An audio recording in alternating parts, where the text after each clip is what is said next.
Hello everyone and welcome back to my RMB Gentry build.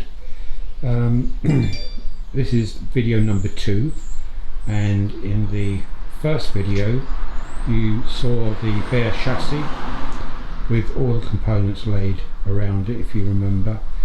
I've now got a rolling chassis and it does actually roll, surprisingly enough.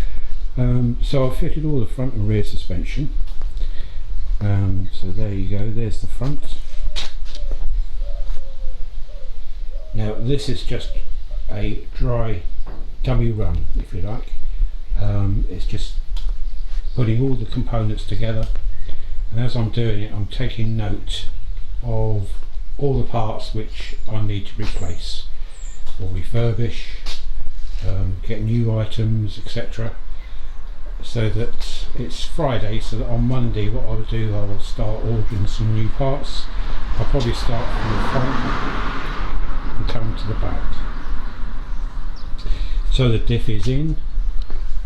I've put some new bushes in because there wasn't any when it was delivered, so some of the old ones were missing as well, so I've had to put some of the new ones in for now. But I will be replacing the locking nuts with new ones when I come to install it properly.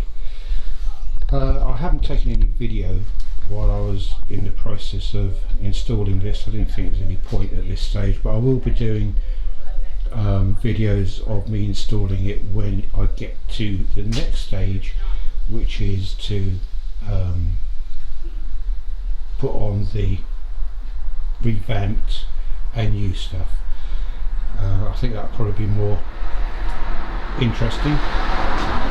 The rear end actually was harder. It wasn't more complicated, it was harder to install than the front, even though there's a lot more to the front. This proved to be a bit of a nightmare, primarily because of that leaf spring. Trying to get that to line up was a nightmare, but it's done. And if you can see, I put a 3/4 inch lowering block there.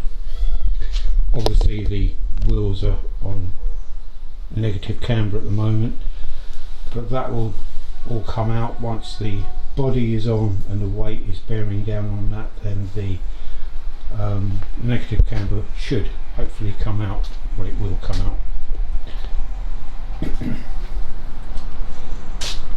So that's all there is really for the back end at the moment.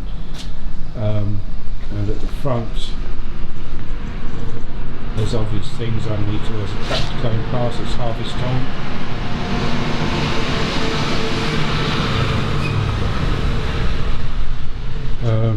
Getting loads coming out of the road at the moment. Yeah, so there's obvious things to do. There's all the front shocks and springs to replace, new discs, brakes. I have got all the bushes for this. I've got a complete overhaul kit for the steering rack, including new gaiters, bushes, track rod ends. That's all in the kit. So I think the first thing I would do is take that steering rack off and overhaul it completely, take it all apart, overhaul it, grease it, etc. And then I'll concentrate one side at a time on the front suspension. Not much on that really. The primary things are the shock absorbers and the springs, and the brakes. Trunnions, top and bottom, I will replace, clean it all up, give it a lick of paint, job done. And then I will move on to the back up here. Now I've been playing with the gearbox mount. Let's just get down a bit so you can see it. So that is the standard gearbox mount for the Triumph Spitfire. For the Vitesse engine and gearbox, what I'm going to do is you can see that there's two slotted holes here I shall take this off and move it back, and that's 3 inches, sorry, that's 3 inches. I can then move that back 1.5 inches to there, and that will give me the 4.5 inches, which is required. Well, it's not required, I keep saying that, it's not required, but it's better, put it that way, for weight distribution, to move the gearbox and the engine 4.5 inches back from the original mount, purely for weight distribution, because you don't really want a heavy lump sticking out the front there. That's going to cause understeer. So that's pretty much that sorted out. And then for the engine mounts, I'm going to have to fabricate some engine mounts on the uprights here, where it normally mounts on here. So I shall adapt another plate on here to come back 4.5 inches. Comes another tractor, I'm afraid.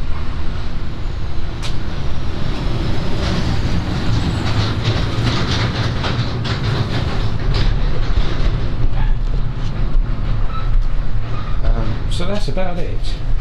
Now what I have done is I've been taking photographs as I've been going along, which I will tag on at the end of this video, just so you get an idea of what was involved. Hopefully the next video will be concentrating on refurbishing all this front suspension. That will be just one video doing that, I think. And I'll put the camera on the tripod and you can actually see me refurbishing it. So that's about it for now,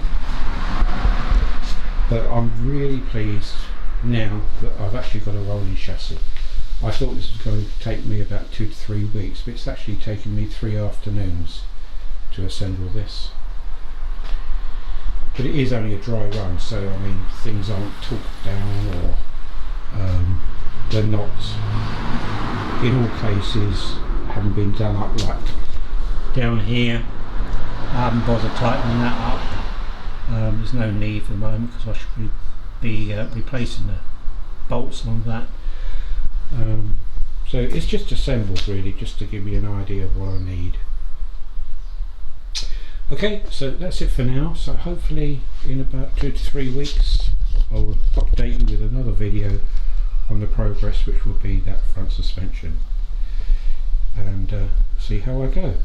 Okay, so that's it for now, and it's not too long a video this time, and I will speak to you again in a couple of weeks. Okay, so bye for now and take care. Bye bye.